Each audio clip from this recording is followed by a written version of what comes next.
Saya telepon lagi Habib Rizik Syihab.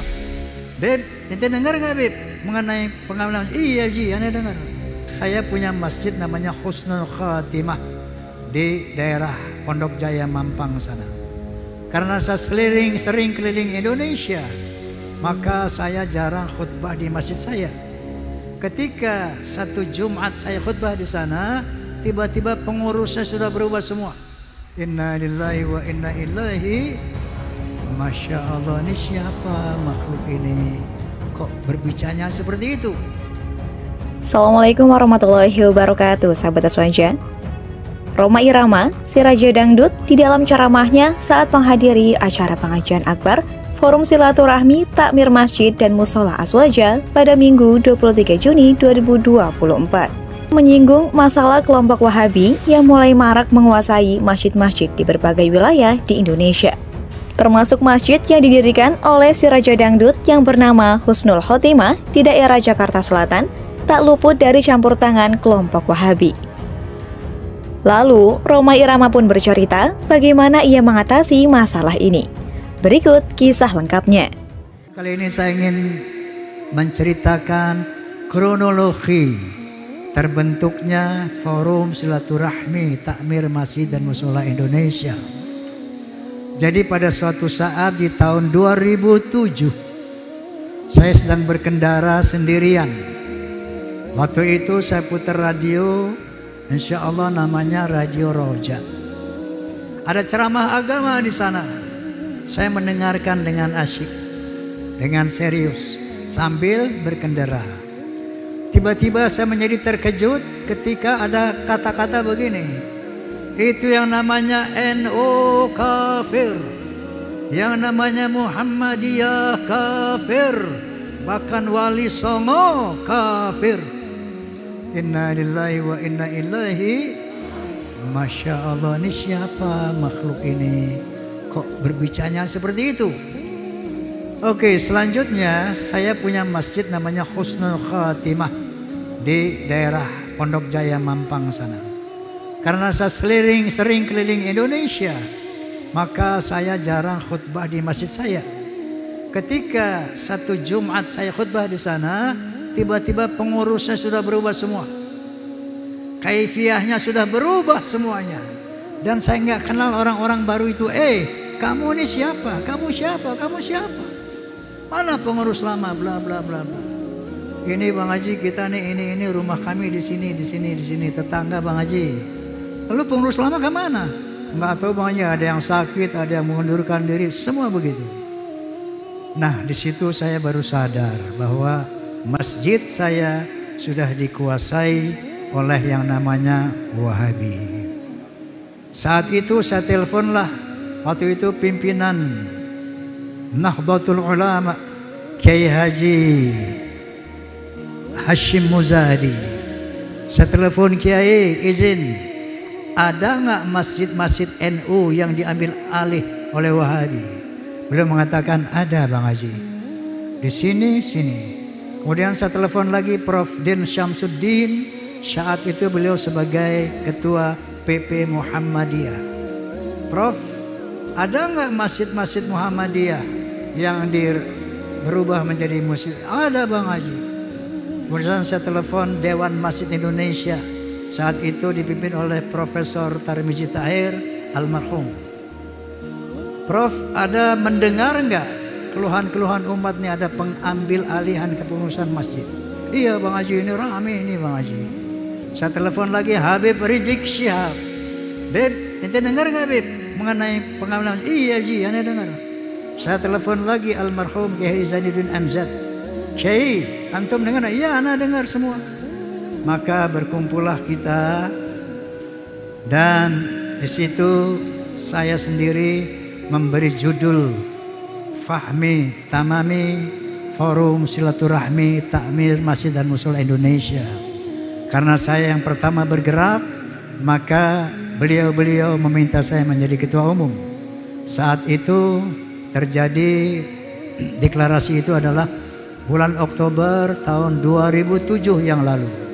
Alhamdulillah sekarang Fahmi Tamami sudah tersebar hampir di seluruh provinsi di Indonesia. Fahmi tamami. Fahmi tamami. Fahmi tamami. Di sana. Woi, kenapa? Woi? Kenapa? Hah? Kenapa nyanyi? Nyanyi. Ntar jangan khawatir. Saya akan nyanyi 20 lagu ntar. Ada keyboardnya kan? Nah, keyboardnya udah ada. Oke? Kita ngaji dulu ya. Ngaji dulu ya.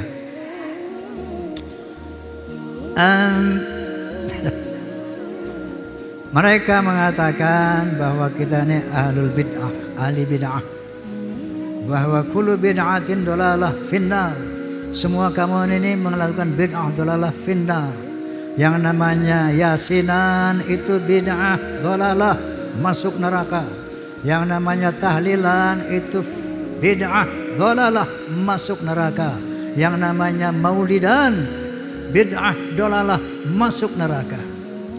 Lalu saya lihat sebuah hadis Nabi SAW yang berbunyi begini: Inna asdaqal hadis kitabullah wa ahsanal hadi hadi Muhammadin wa syarrul umuri muhdatsatuha wa kullu muhdatsatin bid'ah wa kullu bid'atin dhalalah wa kullu dhalalatin finnar, atau kama qala Rasulullah sallallahu alaihi wasallam. Inna asdaqal hadis kitabullah, sesungguhnya sebenar-benarnya keterangan adalah kitabullah, Al-Quranul Karim. Wa ahsanal haji haji Muhammadin, dan sebaik-baik bimbingan adalah bimbingan Nabi Muhammad, itu adalah hadis. Wa syarrul umuri muhdatsatuha, seburuk-buruk perbuatan memperbaharuinya, merubah-rubah Quran dan hadis. Inilah yang dikatakan bid'ah dolalah finnar, pantas. Kalau orang merubah-rubah Al-Quran dan merubah-rubah hadis, maka ini bid'ah dolalah dan masuk neraka. Faham? Faham? Sekarang saya mau tanya, yasinan merubah Quran dan hadis apa tidak? Tahlilan merubah Quran dan hadis apa tidak? Maulidan merubah Quran dan hadis apa tidak? Kalau mereka tanya mana dalilnya? Di zaman Rasulullah sendiri itu banyak terjadi bid'ah, hal-hal baru. Contoh, ketika Nabi SAW turun dari Mi'raj, yang dicari bukan Abu Bakar Siddiq radhiyallahu an, yang dicari bukan Umar bin Khattab radhiyallahu an, tapi yang dicari mana Bilal. Yang dicari Bilal. Bilal, ya Rasulullah, apa gerangan amalanmu sehingga suara terompahmu terdengar di surga? Masya Allah, suara terompah Bilal terdengar di surganya Allah SWT. Nabi bertanya, apa yang kamu amalkan ya Bilal? Bilal mengatakan, ya Rasulullah, amalan saya seperti sahabat yang lain, sholat 5 waktu dan rawatibnya, puasa di bulan Ramadan dan lain-lain. Enggak, kamu punya amalan yang lebih. Apa itu? Oh, barangkali saya suka melakukan sholat sunat wudhu 2 rakaat, dan saya suka memelihara wudhu. Ini tidak pernah dilakukan oleh Rasulullah SAW. Sholat sunat wudhu Nabi tidak pernah melakukan. Ini bid'ah hasanah. Lalu Nabi mengatakan, lanjutkan Bilal, itu baik. Artinya Nabi menyetujui bid'ah hasanah yang dilakukan oleh Bilal. Ada lagi bid'ah di zaman Nabi. Ketika Nabi sholat berjamaah, ketika yang i'tidal, ada jamaah yang baca ini, Rabbana walakal hamdu hamdan katsiran mubarakan fih. Setelah Nabi selesai salat, assalamualaikum, assalamualaikum, itu tadi yang baca i'tidal itu siapa itu? Gak ada yang berani angkat tangan, Pak. Nabi tanya, siapa coba yang bilang baca itu tadi? Semuanya diam. Lalu Nabi mengatakan, ketahuilah bahwa telah datang turun puluhan malaikat mendoakan orang yang baca itu tadi. Nunjuk seorang, saya ya Rasulullah. Lanjutkan, sesungguhnya malaikat turun mendoakan kamu. Masya Allah. Ini bid'ah hasanah di zaman Rasulullah. Di zaman sahabat sendiri banyak bid'ah hasanah. Contohnya tarawih. Ini tarawih berjamaah Nabi nggak pernah melakukan. Yang melakukan siapa? Sayyidina Umar bin Khattab. Sampai beliau mengatakan, inilah bid'ah yang terbaik yang aku bikin. Bid'ah hasanah. Lalu di zaman Sayyidina Abu Bakar juga ada bid'ah. Ketika Sayyidina Abu Bakar radhiyallahu an menjadi Amirul Mukminin, datanglah Sayyidina Umar bin Khattab radhiyallahu an. Ya Amirul Mukminin, ini para penghafal Quran sudah banyak yang gugur di medan perang. Tinggal sedikit lagi orang ini. Oleh karena itu, hafalan-hafalan ini harus kita bukukan, kita tuliskan, kita kodifikasi, kita buat mushaf. Apa kata Sayyidina Abu Bakar radhiyallahu anhu? Oh, ini bid'ah ya Umar, saya tidak berani. Nabi tidak melakukan itu. Lalu apa kata Umar bin Khattab? Ya Amirul Mukminin, apakah Anda mau tanggung jawab apabila para penghafal Quran ini meninggal semuanya dan Al-Quran tidak tercatat, hilang dari muka bumi? Al-Quran hilang, Islam hilang, Anda mau tanggung jawab? Mikir-mikir nih Abu Bakar, benar juga Umar. Do it, lakukan itu. Maka dibuatlah mushaf Al-Quranul Karim di zaman Sayyidina Abu Bakar. Ini bid'ah tapi hasanah. Paham? Paham? Dan boleh minum nggak sih? Kiai, izin Kiai.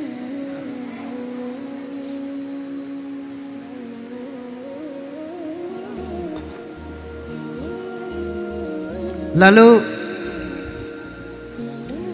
kalau ada teman-teman dari sana menyatakan, ini dalilnya mana? Ini dalilnya yang tidak dilakukan Nabi. Termasuk yang namanya, katakanlah musik haram. Ini haram, itu haram. Lalu dan sebagainya. Ya. Jadi dalilnya ada satu dari kaidah usul fiqih yang mengatakan al-aslu fil muamalati al-ibahah illa yadulla dalilun ala tahrimiha. Sesungguhnya hukum asli dari muamalah itu ibahah, boleh. Illa ayadulla dalilun ala tahrimiha, kecuali ada dalil-dalil yang mengharamkannya. Contoh, main bola ini muamalah, boleh apa tidak? Hukum aslinya boleh. Tetapi ketika ada yang mengharamkannya, misalnya meninggalkan sholat, maka main bola jadi haram. Main catur boleh apa tidak? Boleh. Tapi ketika ada hal yang mengharamkannya, maka main catur haram. Begitu juga musik boleh apa tidak? Boleh. Tapi ketika ada yang mengharamkannya, misalnya di sana ada erotisme, ada mabuk-mabukan, ada free sex, maka jatuhnya haram. Sejauh itu tidak mengadakan hal-hal yang haram, maka hukum muamalah adalah boleh. Faham? Faham? Dan selanjutnya Nabi SAW bersabda, man sanna fil Islam sunatan hasanatan falahu ajruha wa ajru man amila biha. Barang siapa yang melakukan hal-hal yang baik di dalam Islam, maka dia akan mendapat pahalanya dan pahala orang-orang yang mengikutinya setelahnya, tanpa mengurangi pahala-pahala orang yang mengikutinya. Jadi kalau orang yang melakukan hal-hal yang positif, yang baik, yang berpahala, maka kata Nabi itu adalah baik dan akan mendapat pahala. Dan akan mendapat pahala juga orang-orang yang mengikutinya. Dan yang melakukan pertama, dia akan mendapat pahala dari orang-orang yang mengikutinya. Sekarang saya mau tanya, yasinan malam Jumat baik apa tidak? Tahlilan baik apa tidak? Maulidan baik apa tidak? Jadi ini yang Nabi nyatakan, man sanna fil Islam sunatan hasanatan falahu ajruha wa ajru man amila biha. Faham? Itulah seputar ceramah Rhoma Irama saat pengajian Forum Fahmi Tamami Aswaja. Wassalamualaikum warahmatullahi wabarakatuh.